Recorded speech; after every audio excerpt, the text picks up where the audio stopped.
السلام عليكم ورحمة الله وبركاته. ازيكم؟ عاملين ايه؟ اخباركم ايه؟ تعملوا ايه؟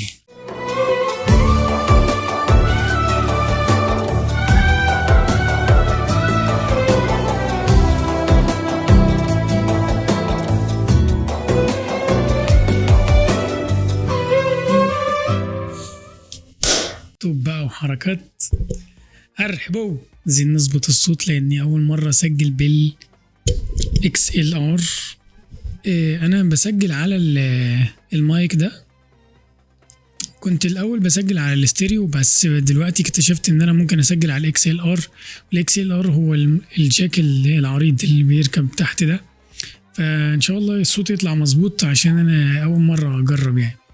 اهلا بكم في حلقه جديده من برنامج عن تجربه بودكاست في السعوديه، او تجربه حياتي في السعوديه. غالبا هطلع على طول بالتوب لانه اسهل كده وخفيف واروش بصراحه.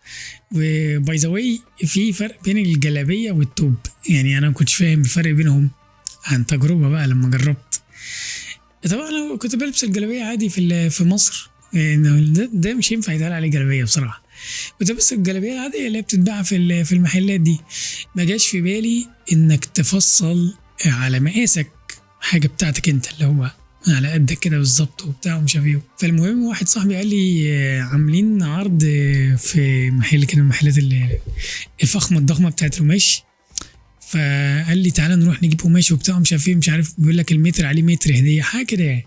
فالمهم رحنا، هو في شارع الستين بس كده، مش هقول اكتر من كده. بس هو بصراحه خطير جدا جدا يعني. لما رحنا نشتري فانا قلت عادي يعني هجيب لي متر يعني خلاص، يعني ما مترين كده. فالراجل قال لي التوب بيتفصل ب3 متر وممكن 3 متر ونص كده يعني، فاهم انت؟ لان انا 178 سنتي. انا معرفش ان هو يعني ايه، في حاجات كتير بقى، في حاجه كتير بتعمل يعني اصلا يعني في التوب الكمام دي. يعني عند البتاع كده انا بعمل اللي هو مقفول، عشان يعني لو حبيت البس كبك او كده. الكبك اللي هي الحاجات اللي بتتحط مكان الزراير دي. فقلت له انا عايزه ما يكون مقفول وبتاع ومش عارف ايه. لما استلمته كان تحفه فنيه. هو قديم اصلا عندي، انا ظهرت بيه قبل كده في حلقات. فلما استلمته كان الموضوع بالنسبه لي يعني خطير. هو على قدك بالظبط، مش مضايقك في الحركه. هو الراجل بيسالك كده ايه انت عايز الحركه بتاعتك تكون قد ايه في الخطوه، مش عارف ايه بتاع وهكذا. طبعا الموضوع حكايه يعني. اللي ما جربش انه يلبس توب تفصيل فايته كتير. عن تجربه لازم تجرب. المهم التجربه الحلقه النهارده عن الحاجات مش موجوده في السعوديه وانت لازم تاخد بالك منها، لانه ساعات ممكن يكون فيها ايه ما بين توريط، فممكن تورط نفسك، ممكن تحط نفسك في مشكله، ممكن تحط نفسك في موقف محرج، مش شرط مشكله وبتاع مش عارف ايه. ممكن تلبسنا مقلب زي ما جالنا اوفيس بوي جديد، دخلت لقيته بيعبي الكاتل من الحنفيه.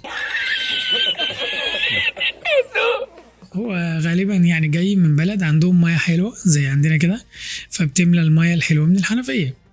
فهو كان بيملى الكاتل من الحنفيه.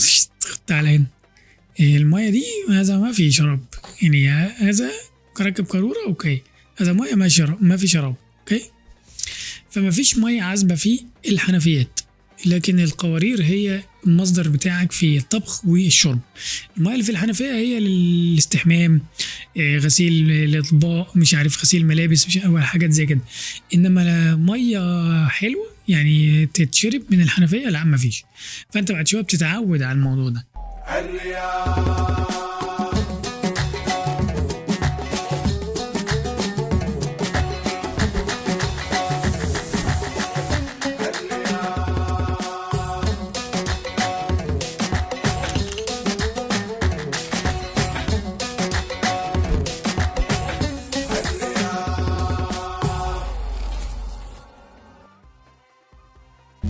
ضمن الحاجات اللي انا لما لفيت كتير في السفر ما لقيتهاش، يعني هي للاسف عندنا وموجوده في دبي، بس موجوده في دبي بطريقه اظرف شويه من عندنا. الكارت على الطريق.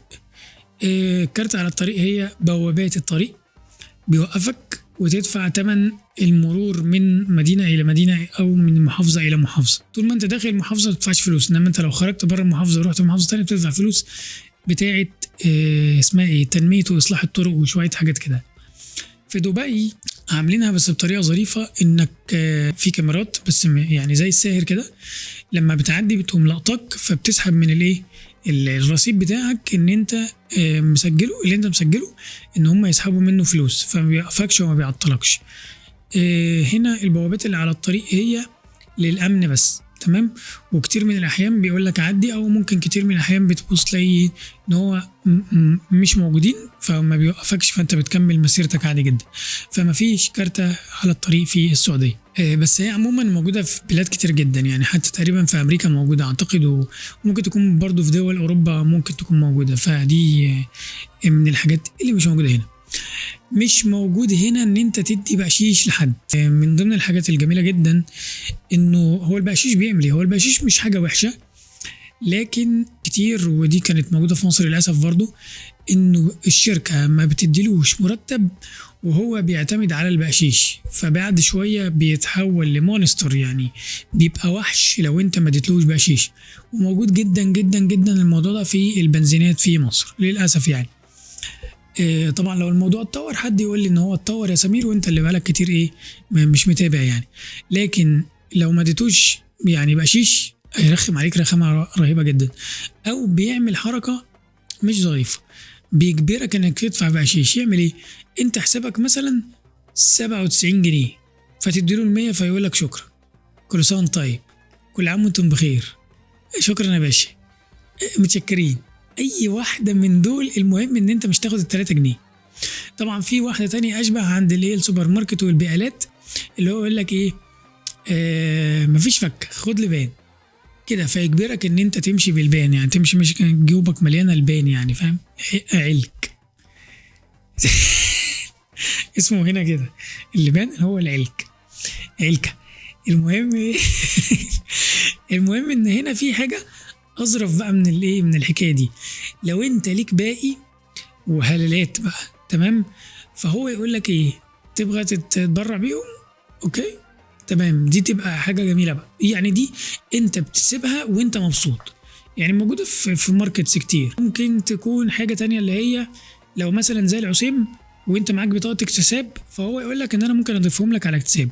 طبعا مع الحساب بالان اف سي او البطاقه موجوده خلاص انتهى، انت اصلا ما بيبقالكش باقي. انت مثلا حسابك 165 ريال و33 هلله، هو بيضرب تك تك تك تك بيطلع وانت تقوم حاسب، فبيسحب منك اي حاجه بالهلالات.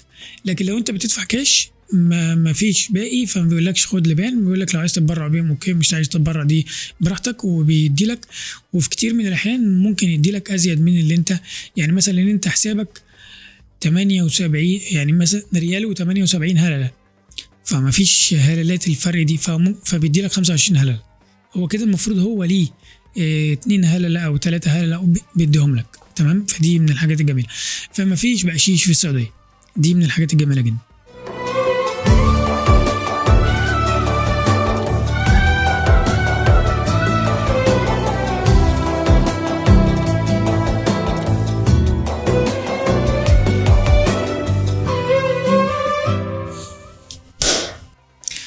من اجمل الحاجات اللي لما جيت هنا ما لقيتهاش، يا بسطت قوي، مفيش توك توك في السعوديه، ويا رب ما يرخصوه، لان كان في حد بيقول كده ان هو عايزين يعملوا للحاجات اللي هي فور فن، يعني اللي هو يعني يظبطوها مثلا في حاجات اللي هي مثلا سياحيه مثلا مش عارف وهكذا.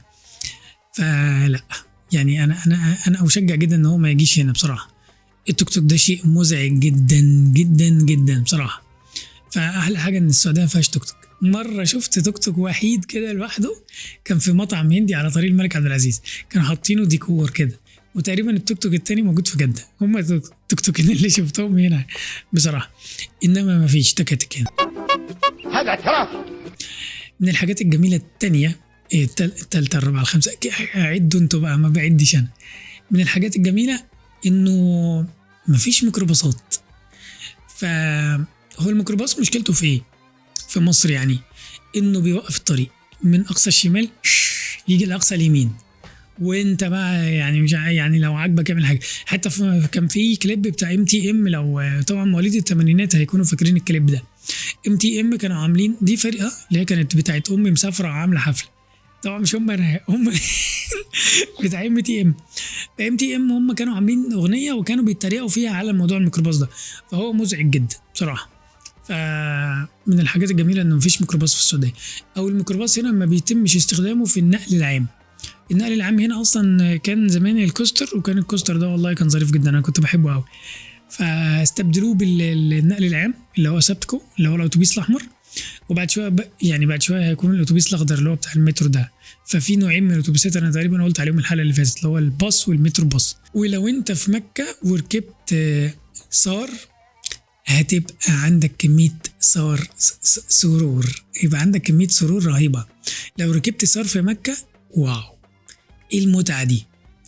الاتوبيس ليه خطوط وليه محطات، وبيقف عند المحطه بس، ما بيقفش عند اي مكان تاني، وليه مسارات معينه وليه محطات توقيف معينه كده وبتاع. وهو لغايه دلوقتي واعتقد اصلا الاتوبيسات القديمه الحمراء اللي كانت موجوده في مكه كانت شبه مجانيه. يعني ايه شبه مجانيه؟ يعني عايز تدفع، مش عايز تدفعش. وصار حاليا هو برضو مجاني. بص، دي من الحاجات الجميله قوي اللي انت بتشوفها في السعوديه بصراحه.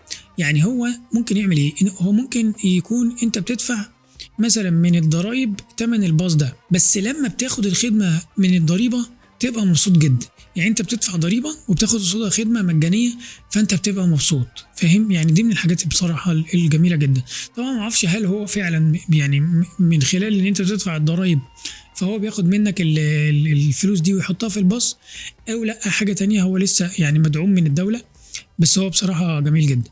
مش عارف ليه الكاميرا ادتني ايرور كده، هو ادتني بتاع علامه ان هو عايز يتشحن. فممكن نقف لغايه النهارده كده عند شويه النقط دي، والحلقه تبقى خفيفه وسريعه. لسه الحلقه ليها تكمله، لكن الكاميرا هتبيعني وعايزه تتشحن. شكرا لكم، كان معاكم محمد سمير، حلقه جديده من برنامج عن تجربه بودكاست. اشوفكم في الحلقه الجايه عشان الكاميرا هتفصل شحن. لسه لينا تكمله في بقيه الحلقه دي. سلام.